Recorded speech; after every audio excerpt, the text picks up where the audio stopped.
All right, John, I've known you a long time. We've talked manual transmissions on previous episodes. We have talked about just adventures with manual transmissions, you rebuilding them, all sorts of things. One thing that I do not know about you is, how did you learn how to drive manual? Did someone tell you or My dad. show you? My dad taught me. Yep. On Project XJ, the first manual trans I learned how to drive on. Just learned out in the backfield, and before I even got a permit or a driver's license, was driving to Grandpa's farm and down the back roads out where I live and everything. Oh, okay. Well, see, now that you and I share that then, because my dad taught me how to drive manual, and this is how he did it. Back on the farm, when I was about 12 years old, we were hauling a bunch of wood chips from the front to the back of the farm. And my dad was operating the tractor, and we had an old 64 Chevy dump truck that was a 4-speed manual. And he's like, you need to start driving, running the dump truck back and forth. And I don't know how to drive manual. I mean, I barely even ever driven a car, a little bit on the farm with an automatic, not much. Yeah. And he's like, yeah, you need to do this. And he's like, well, you know how to drive the tractor, which is the tractor. Well, okay, I'm going to back up just a second here. The tractor, first time he put me on the tractor, probably 10 years old, which was also, of course, a manual. It was a clutch and a shifter. Yeah. Those old Ford tractors, I assume? 48 Case SC. Yeah, close enough. I popped the clutch, didn't really know what I was doing. It took off. I ended up running it right up a tree. Almost flipped it over back on myself. My dad ran over, killed the ignition on it, and we got it backed off the tree. We were fine. Your story's way more fun than mine. Well, then the dump truck. So he's like, all right, you need to drive. And I says, well, how do I do this? And he goes, you're smart. Figure it out. Okay. So I probably spent 2 hours going up and down the driveway at the farm, stalling that thing out, jerking it back and forth, and that's how I learned how to drive manual, because my dad forced me to learn how to drive manual when I was about 12 years old on a dump truck. I had a little bit more of a guide. It was a little bit of yelling. More gas! More gas! All right, I'll try again. That's great, man. No, my brother, my sister, and myself all learned how to drive on that thing out in the backfield. So there's a lot of family history to it. That's why I keep it and keep plugging away at that thing. Well, I totally get that. And today I've got a little bit of manuals on the mind, and specifically heavy duty like service manuals, repair manuals. No, manuals that work down at the Del Taco. Oh, Manuel. Oh, that's Manuel. All right, yeah, wrong guide. You didn't like that, huh? It took me a second. I'm not gonna lie. It took me a second. But anyways, I started thinking today, and I guess I've thought about this before, but I was thinking today about how many options there are out there for a heavy-duty 5-speed manual. Or over even and above the BA10, the Peugeot? Yeah, even above that. And what I personally would identify as being a heavy-duty manual for the wheeling crowd, and I realize there's not a lot of options. So what do you think about talking about those today? I'm all right with it. I'll see how much I can keep up with it. All right, let's do that. Sounds good.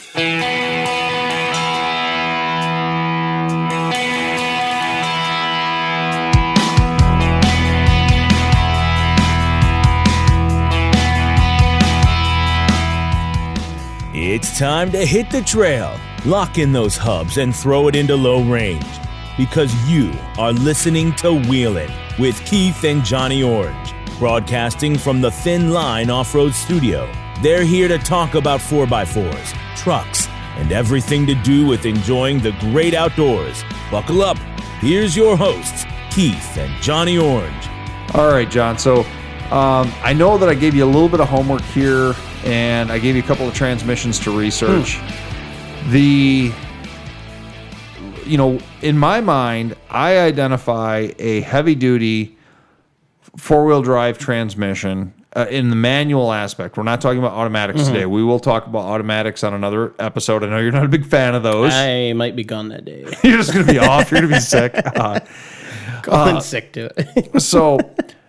there's a lot of different manual transmissions, and a lot of them that are pretty heavy duty for four-wheel drive applications. What I want to talk about is swapability today. Transmissions that you can put into a different vehicle. reasonably into, say, a Jeep or a Land Cruiser or a big truck or whatever you're going to. That brings the list down considerably. It does, and which isn't a bad thing. Exactly.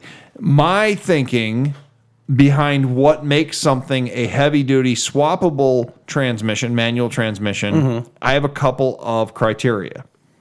Should I make you guess what the criteria are? I mean, we could try. All right, John. Let's say, let's do this. It'll be a little fun. If you had to think of a transmission, and I'm not saying the transmission, but if you had to think of like what makes a transmission infinitely, heavy duty and swappable for a four-wheel drive application. Well, swappable obviously would be the ability to adapt it to something it's not, didn't come with from the factory. Okay, and you're on the right track there. So the easiest way to do that is through a detachable bell housing. Yes. There's a very limited number of transmissions, manual transmissions, that have been made with a detachable bell housing. So things like the ZF6 that were in my old Super Duty truck, that had an integral bell housing, which means the bell housing was part of the transmission. You couldn't remove it. See, I'm not terribly familiar with those, except in an automatic application, to be perfectly honest with you. Because most of the transmissions I've ever dealt with have been manuals with swappable housings. Most of the lighter transmissions and really the early transmissions all had detachable bell housings. Heavy duty 5 speeds and 4 speeds that had a detachable bell housing really started to come out in the 90s. Okay. So, and then as you know, the manual transmission pretty much died off by the end of the 2010s. Yeah. And so, you had this narrow window. Now, of course, you had 4 speeds and 3 speeds and real heavy-duty transmissions going way back. But for the modern Jeeper, modern Jeeper, that's another podcast I listen to sometime. For the modern Jeep guy or the modern 4x4 guy, with fuel prices being what they are, as you would know, overdrive is a big thing to have. Absolutely. So today, I kind of want to talk about the options for a heavy-duty overdrive manual transmission. And then on top of that, what do you know what else you'd want to have in that? As far as other options or like shift options, you meaning? Or well, yeah, like so your first gear, I know you're a big fan of the AX15, and that's not really a heavy-duty transmission. It's a very respectable transmission. I believe they call it a medium duty is its technical classification. It really is. Yeah. AX15 has like a 4-to-1 first gear ratio. A lot of your heavy-duty stuff and your big truck stuff, your 1 ton, 3/4 ton, and bigger, has a much deeper gear ratio. Okay. So you have what's called typically a creeper gear. So it's a gear that you would only use for off-road, or you would use it, for pulling something really heavy. And so a transmission, if you put it quick question, point of the creeper gear. Is that something that's going to be like a quote-unquote below first gear, or that's still your first gear?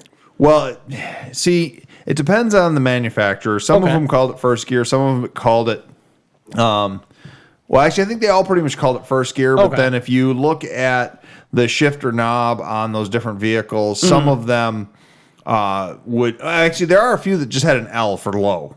Okay. And then it went 1, 2, 3, 4, 5, or 1, 2, 3, 4, or 1, 2, 3. Yeah. It depends on the transmission. The reality of it is, most of those transmissions in daily driving, you're going to start off in what would be second gear. That's where my next question was. That makes sense. Yeah, so the creeper gear is really not a street gear. Yeah, but off-road, like you're going over some rocks or something like that. Some low speed, high torque you need. Use that. It gives you a better crawl ratio. You got this nice deep I've always gear wondered ratio. that. That's one of those things that's always sat at the back of my mind and wonder. Well, so if you start to narrow it down and you say, okay, what transmissions have been made since day one with a creeper gear? So a creeper gear is usually defined as something that is sub 5-to-1. So it's going to have something that's more than 5-to-1 gear ratio. And so numerically higher, thus resulting in a lower gearing. Exactly. Okay. Exactly. So, a lot of the creeper gears are around that 5.6 range. Things like the old SM420 4-speed was in the 7.2 range. It's like one of the lowest ones they had. So now you have this creeper gear. Oh, that's a big number. It is. It's very, very deep. Jeez. That's the nap coat the museum has. Wow. But if you look at a transmission that has a creeper gear and an overdrive, your options narrow way down to just a couple transmissions that have ever been offered. I believe it. And so that's what we're going to kind of focus on today, and which one might be best for your project. Makes sense. I'll just start off with, we're going to probably talk a lot. Oh, I think we had a technical. I just hit something there. Can you hear me all right? Yeah. Okay, good. Let's just go with that. We'll start off with probably the one that everybody knows about and has heard about that's in the four-wheel drive industry is the NV4500. Now, it's made by, you know who NV is, right? Yeah, New Venture. New Venture, yeah. Yep. New Venture made this 4500 series transmission, and they had some iterations of it, and or variations of it. We're going to talk about some of those. Toyota had what they called the H55 5-speed, which was specific to the Land Cruiser line of trucks. It was never in the Tundra. It was never in the Tacoma, anything like that. Yeah. The H55 was another creeper gear / overdrive 5-speed manual transmission with a detachable bell housing. And then there's even another option, and I want to wait a little bit to talk about the other option. Okay. So really, if you think about factory options, there's only two out there. The MV4500 and the Toyota H55. Okay. I've heard of both. I couldn't find a lot of information on the H55 personally, but the NV4500, I had found quite a bit of information on that as far as vehicle applications, different options. Like, I didn't know it had a PTO output. It does. And it's got two. That's another thing that kind of makes a heavier duty transmission is a lot of them have that PTO option. That's awesome. I don't know what I'd ever use it for, but it's cool to know it's there. PTO winch or something like that. The other thing about the heavier duty transmissions and the ones with the detachable bell housing that we're talking about specifically here is that I just kind of lost my train of thought on that. But like I was saying, you had the PTO. Yeah, I started thinking about PTOs and all the cool stuff you could do with them. No, that's all right. I actually just saw it might have been on 4x4 Talk or somebody else online. I just saw a awesome, I was just thinking of it. You know, it's sometimes when you mention things like that, it just pops into your head. There was this guy that had this PTO winch that he was trying to get people to identify. It might have been on a different Facebook page. Like I said, it might have been 4x4 Talk somewhere else, but he had this really oddball thing, and people were saying maybe it's an aviation thing or something, and they couldn't figure it out. But okay, sorry about that, buddy. We got away from it. Going back to the transmissions, there is a third one that I would not consider to be a swappable transmission. And that is the Getrag 5-speed that was found behind the Cummins Dodge in the 80s 80s, I think up till like maybe 91 was the last year of it. That was a heavy-duty 5-speed that did have a detachable bell housing, and physically it looks a lot like the MV4500, but it was, for lack of better words, it was a garbage transmission. Oh, bummer. Bearings would fail prematurely. Gears would strip out. I know where I was going when I got distracted earlier there, too. We're specifically talking about transmissions that come from the factory with a flange on the back of them for a transfer case. Four-wheel drive. Four-wheel drive. Yep. There are a couple of options out there. They're not great options, but there are a couple options out there for a creeper gear overdrive transmission that was never offered with a four-wheel drive flange in the back of it. Interesting. One of them would be the Spicer 5-speed found in the Deuce and a Half military trucks. Okay, I've seen the trucks. Don't know much about the drivetrain. To the best of my knowledge, there's no way to mate a married transfer case to them. So if you wanted to run a Spicer 5-speed, there are ways to adapt it to, say, a Chevy V8 or to a Cummins engine or something like that. You have to run the divorce transfer case Exactly. option? You have to run a divorce transfer case. For those who don't know what that is a separately mounted transfer case from the transmission It actually has a small drive shaft going between the two. Exactly.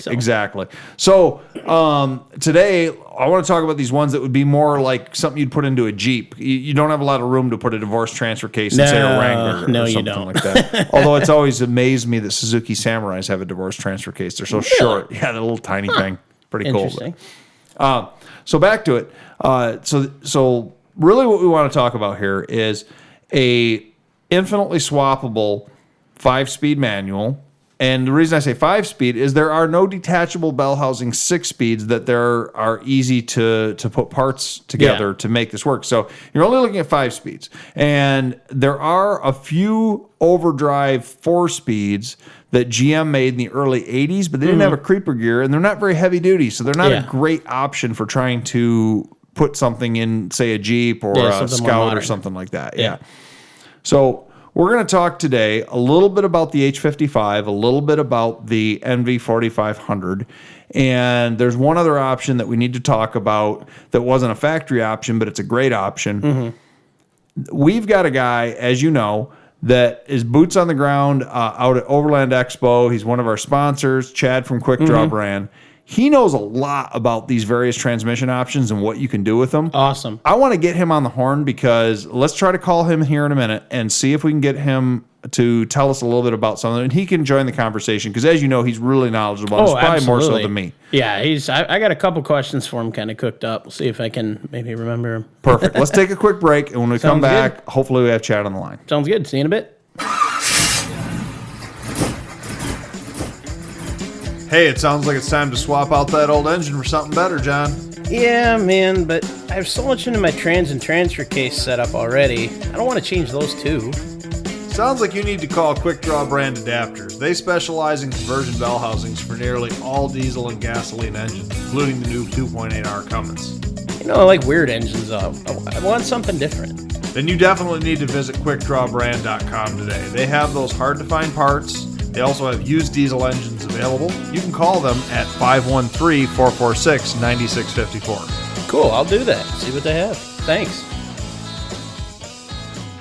Welcome back to Wheeling with Keith and Johnny Orange. We do have a special guest interviewee today. Mr. Chad McKinney of Quick Draw Brand is on the line with us. How's it going today, Chad? Hey, guys. Hey, doing pretty good. Hey, Sweet, thanks sweet. for getting back with us. We did talk on the last episode about how you were going to be down at Overland Expo East. And I think before we get into our technical stuff about transmissions today, can you give us kind of a rundown of Overland Expo East, what you saw, what you thought was good? Because, you know, unfortunately, as you know, my dad passed away and we couldn't get down there with you. And you said you'd kind of take a look and see what's going on and let us know about it. Yeah, you know, it was a really cool show. It was a lot of laid-back folks that were just walking around looking for interesting things to buy or at least contemplate putting together. It's definitely 100% different than SEMA on the stress side of it for preparation. So it's pretty interesting event. What when I talked to you earlier, you're saying it was mostly like the camping and the overlanding, which I kind of knew. Of course, it's Overland Expo, so it's the off-road adventure type people and not necessarily the jacked up mud trucks and things like that. What was the coolest thing you saw down there? So there was a cool little International Scout / Nissan Titan hybrid vehicle. I don't know how you'd even describe this thing, but a company called Steel Farm Customs, and I can't tell you where they're out of, but I want to say Pittsburgh, but don't hold me to that. They put together a brand new Nissan Titan with the 5-liter Cummins V8 in it, and they body paneled everything to look like an International Scout. It was the most wicked vehicle I've ever seen anywhere. It was completely out of place at the show, but it was perfect for the show if you wanted to see something cool. I'm going to have to find some pictures of that. Yeah. That's awesome. What else at the show? Vendors, things like that. Was there? Obviously you were at the show with your products, and I'd like to talk to you about your products in a little bit here. But was there anything else that you just like blew you away? Where you're like, man, I can't believe someone thought of this. This is really cool. So we went down there, kind of doing a joint event with Silver Sport Transmission, and they're the Tremec dealers we've been working with on some of the product lines. They set up right next to us, so that's always neat to see what they bring down. Directly across from us was a company that puts together flexible solar panels for your off-roading adventure type deal. And what was kind of interesting about his outfit is he actually is best friends with a kid I went to school with in high school. So it's just a small world to run into somebody like that. Nice. No kidding. He had a neat booth. Oh, go ahead. I'm sorry. I kind of cut you off there. What else were you going to say there, Chad? I was just going to say he just had a neat booth for that. And then just a bunch of other vendors there peddling a bunch of different products, from battery-powered scooters. A lot of different tent options for both on top of your SUV or to be put behind on the trailer. A lot of neat things. And how many days was the event? 3-4 days, something like that? Yeah, that was a 3-day event. Yep. Okay, very cool. Now, was that? I've only seen pictures from Overland Expo before, and it seems like it's something that's like held out in a field or something, or like what was the venue for it? This must have been the fairgrounds / racetrack grounds. There was a massive racetrack out front for horse racing, and then we were just, like you're describing, just basically out in the middle of nowhere, Fieldsville. Getting to the place wasn't hard, but there's nothing around you. About 40 miles north of Lynchburg, Virginia. And in fact, to comment on your question about what else was cool there, not to toot my own horn, but the Defender 110 we had in our booth had a Cummins 2.8 in that, and the fellow that built that thing did it in 10 days. His name's Doug Crawford, and Nice. He's out of Lynchburg. So if you're looking to do rover stuff, he's the man to talk to. He bangs them out real quick. Yeah, I actually saw that thing. The white one you're talking about, right? Yeah. Yep. Oh, yeah. He's an interesting character. He imports those in from overseas with the emission laws and all that, and puts them together. Nice. That was super cool. I saw some pictures, and I think I saw it on your social media, but then I saw it on some other people as well that had posted up pictures of it. Oh yeah. Now, is that adapted with it was the coolest one there. Was that adapted with a quick draw bell housing to the stock 5-speed Defender transmission? Yep, he had reached out to me November or December of last year, having found my parts at the Cummins booth last year at Overland Expo, and said, "Hey, can you mate a Cummins 2.8 to a Land Rover transmission?" And I said, "Well, I can do that, but what's a Land Rover? Because we don't have those in Cincinnati; they just all rusted away." Yeah. So about 2 months later, I sent him a finished product, and we've been selling the snot out of them. Nice. That was super cool, and I didn't even know. I'd seen in one of the pictures. I don't know if it was one of your pictures or somebody else's, but it looks like they have a removable floor hump, almost like a van, so you can see the trans or at least access the trans and bell housing and everything in them. I'm not even going to pretend to be an expert. Basically, what I'm telling you is what all the guys there over the weekend who knew about those things told me, but apparently overseas, those are used as a tractor. Like, that's their main functionality. So they're designed to have parts replaced when you beat them up doing your daily work.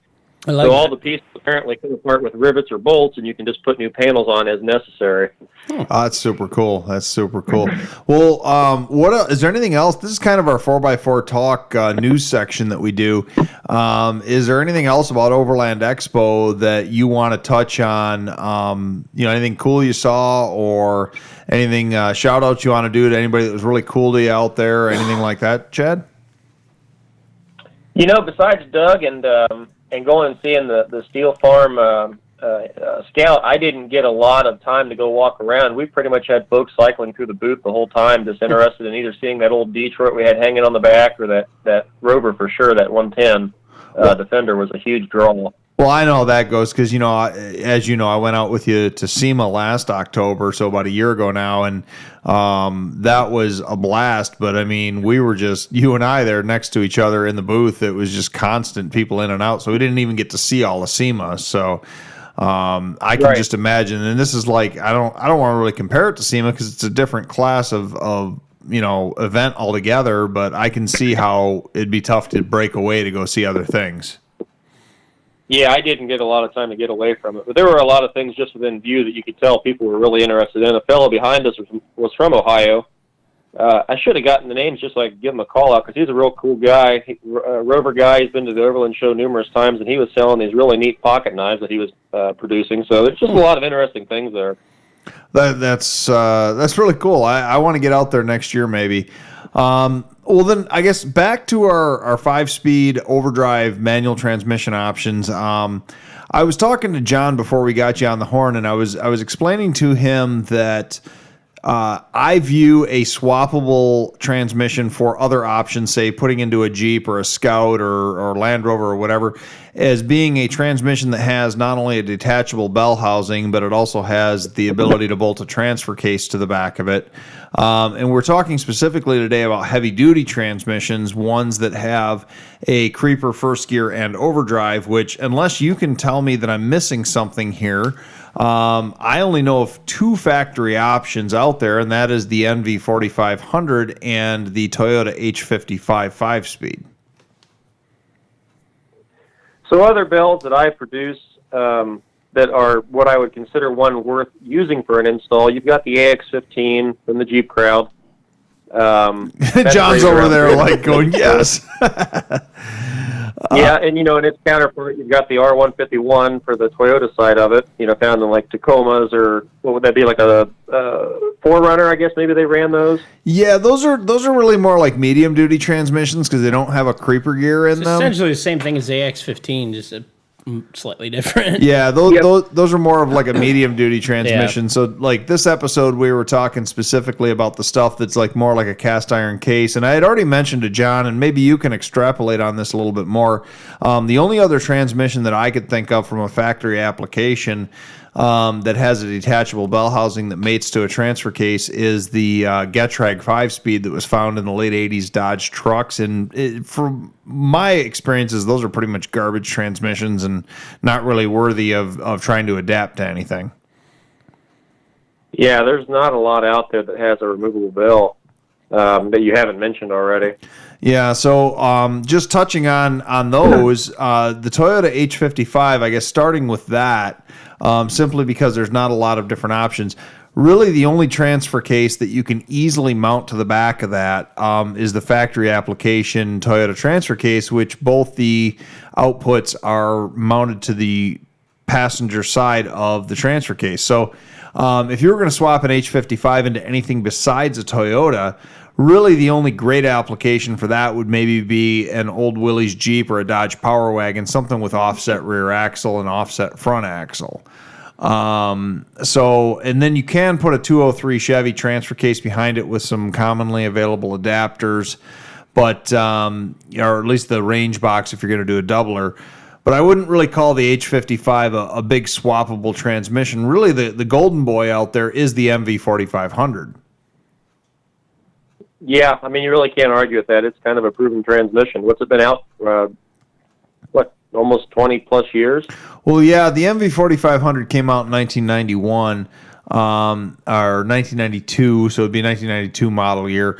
But it was the first iteration was a 6.32 first gear, and then, of course, had your overdrive, which was around 0.85, something like that. I might be wrong on the numbers there, but that was really the first time that we got a fairly compact 5-speed manual with a creeper gear and overdrive. Now, what a lot of people don't know is from 92 to 95, or at least early 95, the MV4500 was only available in the Chevy trucks, and it had a specific bell housing bolt pattern that was very similar to the old GM 4-speed, but a little bit different. And really, until recently, the only way you could adapt one of those early version super low creeper gear MV4500s was by using a Chevy bell housing in front of it and then putting it, of course, behind a GM or Chevy engine, such as a small block or an LS or a big block. But correct me if I'm wrong, Chad, I thought I saw just recently that you're now offering bell housing options for the early version NV4500. Well, that's true. Yeah, I went and made a new bell housing for that that actually bolts up to the back end of a Dodge adapter plate, flywheel housing. So if you had a 94 Cummins a 94 Dodge Cummins that has the factory adapter plate and flywheel, my bell housing just bolts right to that thing. So it's essentially like having a Dodge NV 4500 bell, but your early Chevy that way with the different bolt and different offset. Weren't you, or are you planning on adapting that transmission to other engines, such as, say, maybe the Hemi or the, the Ford V8s, anything like that? Oh yeah, for sure. It's already out there. We've got the Coyote adapter kit, LS small block, the small block Mopar / Hemi. I think they call that a Gen 3 Hemi. Now you're working on an. Oh, go ahead. I'm sorry. Go ahead. Oh, I was saying, you already have these, or are these coming soon? These are sitting on the shelf. What I've about to release, I've got one for the Ford FE engine, which I didn't know existed, but that's become a really popular request. So that's going to come out here, as well as just a Ford small block app. And then we already have that 3.6 Jeep adapter set up, so you can actually bolt, an NV or a Tremec straight into the tunnel there. But you're saying so I'm speaking right now, just the early version MV 4500 that had that super low creeper gear. You've got several options available now that were not available even just a year ago to the public. Because a lot of guys love the idea of that 6.32 first gear ratio, which in 1995 they got rid of, and they went to like a 5.6 first gear ratio. So you've now made options so the guys that want that extra low creeper gear in their Jeep or in their rock crawling rig or their Scout or whatever, that they can swap it behind more than just a Chevy engine now. Oh yeah, for sure. Yeah, it's becoming quite a challenge to get any of it listed on the internet at this point. We're just so stinking busy. So I guess it's time to plug. Quick Draw brand is hiring. Oh, really? Well, John, there you go, man. We just sent you down there. Definitely need some help. Well, man, I when you introduced that early GM NV 4500 Bell series that you have now for various engines, I just thought that was genius, because now people have, and I don't know why. I mean, mathematically, 0.5 of a gear ratio going from, say, the 6.3 to a 5.6 doesn't seem like a lot, but there are guys who are those numbers freaks, and they're trying to get that crawl ratio on their rig really, really, really low.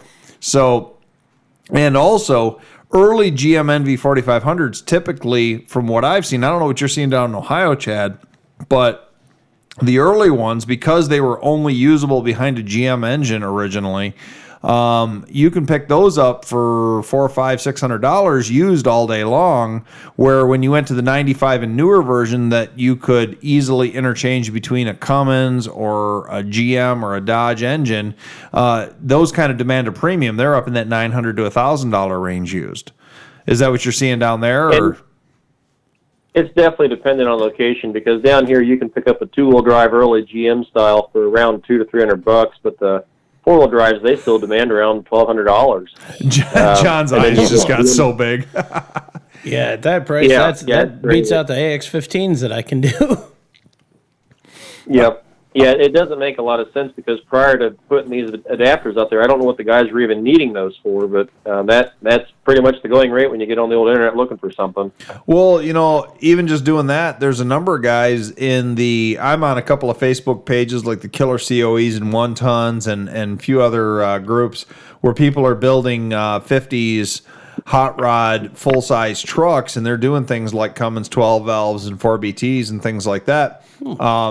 Doing a two-wheel drive version early MV 4500 makes a lot of sense if they want a manual transmission. So, and now with your adapters, it makes it a reasonable option, something that they can do pretty cheaply. So, continuing on with the MV 4500 in '95, as you know and I know, they went to what you would almost consider a modular pattern, because both the GM trucks and the Dodge trucks use the same bell housing two transmission bolt pattern, and the only difference was the input of the transmission. So if you had like a gas V8 Dodge or a Cummins or a V10 or a GM, all you had to do is pop out the input, and the inputs are still available brand new for like a couple $100. And you don't need any special tools to do that. You can pop out the input of the trans and you can change it over. to whatever you need. It's a very modular transmission. Love that. But yeah, I mean, there's no arguing with that. It makes it much more compatible with any number of builds. You just swap the input, swap the bearing retainer and the bell, and off to the races. Cool. Now, Chad, what kind of products? I mean, I obviously when you and I talked originally, you were like, "Hey, I'm willing to come on and talk about Overland Expo, and I'm not trying to plug a lot of stuff here, but I like letting you plug stuff because I mean you've been a big supporter of ours." Just so our listeners know, if they want to adapt like a 95 and newer NV4500, what kind of products do you have available for them to do that? Well, really, it's the same conversation we just had. If you're looking to put a NV behind a Hemi or a Coyote motor, if you want to take the Coyote out of a Ford F-150 or a Mustang and just make some crazy old first-gen Bronco roar, I've got the adapter set up for that. Beautiful, beautiful. On the output side of the transmission, and I know you're not into transfer case adapters yet, knock on wood. I'm hoping you are in the future because, I know Johnny Orange over here would probably be looking at some more of your products. But yeah, I think I asked a question about that a while back, if I remember right. Some of the transfer case, so basically the NV4500 did come through all those models in four-wheel drive. With either a 23 spline output or a 32 or a 29 spline. They came in very different variations, so they're very adaptable. You just need to make sure that you get the right transmission for your application. But of course, the NV4500 itself, being a great transmission, is getting long in tooth. They haven't made them since about 2005, and I've heard that there are some options available out there. I know we've talked a little bit in the past. I think you have some other options, don't you, for an overdrive 5-speed that somebody can use that maybe wasn't a factory option? Yep, yeah. Working with a company down in Knoxville, Silver Sport Transmissions. There's a TR4050, and it's essentially just the new age brother of the NV4500, but with some benefits. It doesn't weigh as much. It's got that 6.16 first gear that you guys are all excited about for the off-roading side of it. It's an inch shorter than the Dodge version, so it works perfect in the short wheelbase Broncos, Scouts, Jeeps, things of that nature. And for the guys that are really just sticklers, it just takes generic gear oil, so you're not buying that high dollar garbage from Chrysler. I like that a lot. Yeah. I mean, go anywhere to there's refill a number if you of need benefits it. to it. Yeah. I'd like to talk a little bit more about those, but producer Andrew down there is telling us it's time for a break. So let's take a quick break. Do you have just a few more minutes to talk to us, Chad? Yeah, bring it on. All right. Let's take a quick break, and we'll talk to you after the break. Hey, it sounds like it's time to swap out that old engine for something better, John. Yeah, man, but I have so much into my trans and transfer case setup already. I don't want to change those too. Sounds like you need to call Quick Draw brand adapters. They specialize in conversion bell housings for nearly all diesel and gasoline engines, including the new 2.8R Cummins. I like weird engines. I want something different. Then you definitely need to visit quickdrawbrand.com today. They have those hard-to-find parts. They also have used diesel engines available. You can call them at 513-446-9654. Cool, I'll do that. See what they have. Thanks. And we're back from break here. We were talking to Mr. Chad McKinney of Quick Draw Brand. Chad, before we went to break, we were talking a lot about the NV4500s. And we did mention briefly about the Toyota H55 and how that's really only a passenger drop application. It's a real compact application, so it would be good for like an old flat fender Jeep or something. But you offer quite a bit of bell housing options to adapt various engines to that besides the Toyota engine, do you not? Run through real quick. What do you offer for the H55? The main focus on that has been that 2.8 Cummins, that crate motor they're offering, and then a number of different industrial diesel applications. So anything you're finding with an SAE3 pattern, whether it be an old Detroit or, again, a Cummins or a Cat, anything of that nature. Maybe a Perkins or something? Yeah, Perkins, yeah. Just anything with a number 3 housing. So that's an easy option for the diesel guys. Beyond that, pretty much anything can be made, but there hasn't been a large request from anybody one thing I picked up from that Overland show where a lot of guys were asking to make a bell housing to go from the LS engine, which is a huge swap for everybody. Kind of boring in my mind, but that's just because it's been done so much. I'll but second that. Like I to do completely LS agree. straight to that. What's that, Johnny? I completely agree with that. There's a lot of awesome properties to the LS swaps, but I personally think they're just way overdone. Yeah. I mean, if you're looking for something unique, that's not the engine to chase. No. But you were going to say something about they were asking? Yeah, sorry. Go ahead. No, it's okay. They were asking to actually make an LS straight to a Land Rover R380 transmission so that you wouldn't have to stack all the adapters in that. And that was something I had not even considered because I thought that market had already been flooded. So, that's something that I'll probably have out in about 2 weeks here because I can take an existing casting and make that work. Huh. So that'll be just another lower-ish price point solution for the guys that don't want to have the possibility of drive shaft or input shafts out of alignment from adapter kits. Nice.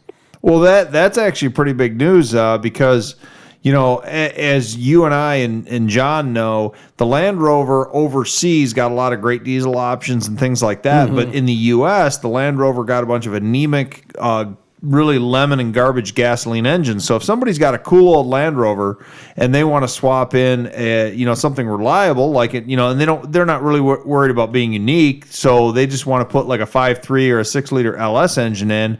You have the option to just bolt the sucker together, huh? Well, and that's what I took from the show. There were an enormous amount of Rover followers, or what would you call that? Just club members or guys that really like those trucks, and they basically all made it clear that they're not looking to do a swap of everything. They want to keep as much Rover part as they can. So if they can just put a reliable engine in it and keep everything else, that's what they're chasing. So when you see the other companies doing tranny swaps and axle swaps, apparently that's frowned upon in the Rover world. I didn't even know. I'm not in the Rover world. I've never owned one. I've only worked on one like once. So, but I do like them. I think they're pretty cool. The aluminum bodies, don't tend to rust. The frames rot, but, so pretty cool stuff. So, but, so like we were saying, the H55, that's it's a decent option for somebody. Speaking of those just briefly, and so we can finish up on the H55, John and I actually talked on our after show, which can only be found through Patreon followers. It's called The End of the Trail, and you have to pay like at least $2 a month to subscribe to it. But we did mention last time that we did The End of the Trail. And I guess this is the main show, so we need to mention it as well. You just found out recently that your 2.8 Cummins to H55 adapter will apparently fit like butter into a 40 Series Land Cruiser. You had a customer that put one together, and I saw the pictures. They were just awesome looking pictures. Looks like that whole thing just slid right together, and he was able to use a lot of stock components after that, huh? Yeah, it was a pretty gravy swap from how he described it. I sent a Cummins motor. I wholesaled the crate motor as well as the adapter down to him, and he said with a 1-inch body lift, he was able to pretty much just put that thing right in there where he wanted it. That's avoided awesome. all the front axle issues for clearance on the oil pan, and shifter came out in the right spot. It was just a very clean swap. He didn't have to do anything to the firewall. It just worked easily. That's awesome. That's a Johnny Orange swap awesome. I've ever heard. Yeah, He loves buddy. it when stuff goes together like that. So yeah. That's pretty cool. That's pretty big news. Man, I love what you're, Chad, I know this is going to sound cheesy. I know you're one of our sponsors, but I genuinely love what you're doing for our industry because for so long, so many of these awesome transmissions, like the early version MV4500 with the 6.32 gear, and so many of these awesome engine options, like some of these older Perkins or Detroits or whatever, just had no support whatsoever, and you're just like opening up this whole market. I love it for guys. It's just super cool. Super, Absolutely, we love we love being associated with you for sure. But going on from that, and we mentioned the TR4050 and some other options, but I know like Johnny Orange and I, we're 4x4 guys. We talk all the time about Jeeps and Land Rovers and Land Cruisers and big mud trucks and Dodges and stuff like that. And stuff up on boggers and just big trucks. But we're actually car guys too, and I've got a '55 Chevy Bel Air, and John keeps talking about a muscle car project, and I know he's got a couple of crazy ideas for things he wants to do. Are you John, do you got any questions about the muscle car crowd? Is Chad supporting this crowd or anything like that? Well, I'll ask that question. I mean, what kind of options, at least at present, do you have for something like that? I mean, I know a lot of the transmission options are limited for stuff back then as far as like a 5-speed or a quote-unquote more modern transmission, something a little beefier and stronger to put behind a built engine. What kind of things do you have for that? So I just released some teaser pictures today. Tremec has a 6-speed heavy-duty transmission they call the Magnum or the T56. Ooh. And I've got a couple different bell housings for that coming out that are the high-quality, lower-cost option for guys that are not wanting to necessarily go to the drag strip. They just simply want to build a sweet Chevelle and get the overdrive functionality out of it. I like it. So I can put that together for the old small block GM style, as well as the BOP style, the Mopar small block Hemi option. That's awesome. We're going to look at the 03 Cobra version of that for the Ford guys. A number of different possibilities again, and it's mainly just making a good product without the price tag. Yeah. Now, are these available now, or is something you're doing in the future? So Friday of this week, I released the Mopar small block T56 bells, and then 2 weeks from now, we'll have the GM small block bell. Cool. And then maybe within 3 weeks from there, we'll be looking at the Ford Cobra application. That's Very super cool. So Yeah. two things I can think of in mind. So my little brother has a Dodge Dart, and he had thought several times about doing the early Hemi, or not the early Hemi, the new Hemi, the 5.7, like out of a Durango or something. He's thought about doing a Hemi swap into it, but he already said that if we ever did that, it would have to get a manual transmission, but he would want some sort of overdrive. So you already have options to go to a T56 behind a Hemi, is what you're saying? Yeah. If you take a new Gen Hemi, I think they call that a Gen 3, it just bolts up and goes.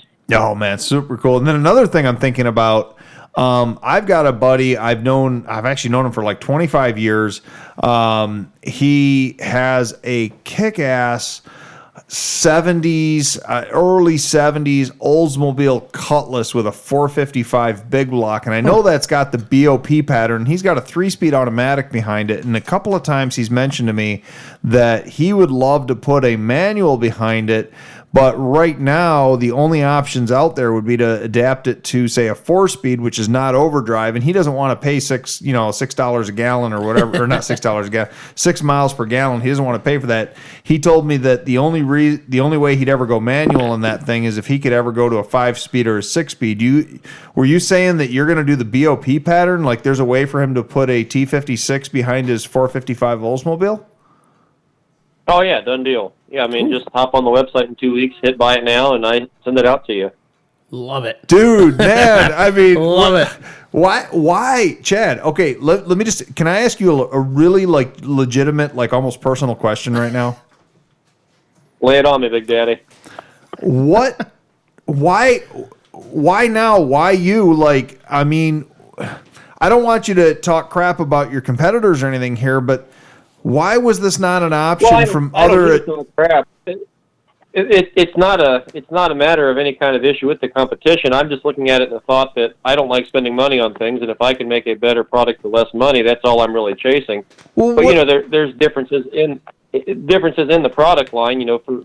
For example, these T56 bells, I'm not chasing the drag racing crowd at all. They're not going to be SFI certified. They're just a better option than the OEM. So Chevy made an 11-pound bell housing out of aluminum. My bell housing weighs 22 pounds, so it's stiffer. You're not going to break the ears off when you're driving it. It's just a better option, for the normal crowd just looking to build a cool car without the dollar tag attached to it. And you've opened up the BOP crowd, because for so long, people were making products that only bolted to the back of a Chevy engine, but not to the Buick, Olds, Pontiac, and Cadillac, because that's the same bolt pattern for the old big ones. No one was adapting anything to those. And I know a number of guys with non-Chevy GM muscle cars that have had no good overdrive options, and they've said for years, like, why is not, I'm not going to say names, but why is not, XYZ adapter company, why are they not offering stuff for the BOP pattern? You're offering stuff for the BOP pattern now, is what you're saying. Yeah. I mean, it, without any hesitation, in 2 weeks, you can just buy it from me, and it shows up at your door. And they can put that awesome T56. And see, that doesn't make sense to me. That T56 has been out for 20 years, and nobody else has done it. It finally took a guy like Chad here to say, wait a minute, these guys need a little bit of love, too. Untapped market. Yeah. These guys need a little bit of love, too. So I love just how much it opens the options up for builders. Exactly. You know me. I love options. If I can make it work one way or another with what I have or what I can get, I love it. Well, as you know, John, a lot of the early Buick, and especially the Buick and Pontiac and some of the Oldsmobile, but a lot of the Buick and Pontiac, like big blocks, those were torquier motors than even the big block Chevys back then. Oh, yeah. They had a lot more low-end torque. Even for being able to put in, say, a mud truck or something, guys couldn't swap them easily before because they didn't have a way of doing it. But now Mr. Chad here has just, created a way for us to do this reasonably. Oh, yeah. So that's super cool, Chad. Oh, absolutely. So, hey, man. Bring it to the market, man. Yeah, it's always a pleasure to talk to you. I really appreciate you coming on to talk about manuals with us today. And, thanks for filling us in on Overland Expo. John, is there anything else you wanted to ask Chad about? Yeah, I think that's about it right now. I know we touched was a couple weeks ago on the one thing I'm looking at doing with the Commando project, but that's down the road.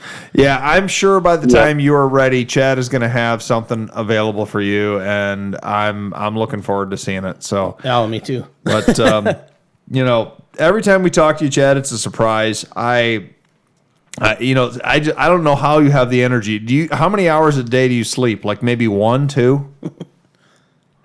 I can't even keep track of it right now. It's just kind of a whirlwind. I understand. I mean, I don't have your energy, and I bless you for what you're doing. You have been a true treasure to the off-road industry, and now apparently to the muscle car, and and man, I'm gonna have to build another drag car or something, John. Chad. When I get the budget, it's on my list. Chad, we're gonna let you go, buddy. But thank you so much for coming on again, and we're gonna talk to you again here in the future. But keep doing what you're doing, and when we see your stuff on Instagram, and stuff like that, we'll try to share it. Oh, for sure. For our followers on Wheelin', you can find products at quickdrawbrand.com. You can also follow Chad. Are you just Quick Draw Brand on Instagram? Is that what it is? Yep, that's it. Quick Draw Brand on Instagram. He's also Quick Draw Brand on Facebook. Highly recommend giving his pages a like. He doesn't spam you. I mean, he posts maybe a couple things a day, if that. And really cool products if you want to stay up on things. And the only thing is, the only time I would tell somebody not to follow Quick Draw Brand is if you're the type of person that sees something new that it's gonna cost you a heck of a lot of money because all of a sudden an option came out and you're gonna want to spend tons and tons of money for your project. He's an enabler. Guys like John over here, every time he's telling me, do you see what Chad came up with now? And then John's going, it's gonna cost me $10,000 in parts, to put this together now. So, but otherwise, yep.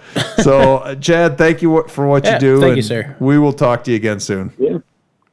Have a good one, buddy. Bye. All right, guys. So we just got Chad off the phone there, and it's always a pleasure talking to him. Absolutely. And he's been a friend of ours for years now. Guy's so knowledgeable. It's unbelievable. He is, and then it just amazes me what he comes up with. Oh, yeah. So we talked about these different options. He's got that TR4050 options coming out through Silver Sport That is Transmissions. a cool transmission. I've only been reading about him. I've only seen the one in person at his shop. I've never seen one. I've looked into it. I don't know if it'd quite be a great swap into Pegasus. It's a little bit longer in the trans there. I'd run into some rear drive shaft issues. I think you might be okay, though, but what also is nice that we didn't mention with Chad is the TR4050 is an aluminum case versus the cast iron case of the MV4500s and the lighter. H55, so Nice. a little lighter, yeah. I mean, it's something. If I had more of a budget, I know they're still a little newer and very expensive. I'm good with what I got right now, but in the future, especially I'll call it the 4-door plan. I think I talked to you about the other day. That would be a very good option for that. Yeah, it would be. It would be. And I'd love to see some stuff. And we'll just have to talk to Chad then. And who knows what he's going to offer? He's gonna have something at some point. If I track down the parts to make that happen, I'm going to call him probably that day and see what we can work out. Exactly. John, is there anything else you want to talk about in this episode? Not much I can think of off the top of my head. I tell you what, after talking to him, and I know it was only briefly about that, and I know he didn't have a lot of time to walk around, but I need to get out to Overland Expo. I think we should, Wheeling should do that. Yeah, next year or something. Yeah. We got to try to do that because... One or both events. Exactly. Sounds like there's some cool stuff out there. Oh, man, absolutely. I want to go for sure. I'm bummed we couldn't make it this year, but looking at that as we have to go next year. Yeah. Well, let's hope it happens. John, do your thing, buddy. Thanks for listening, and have a good one, everybody.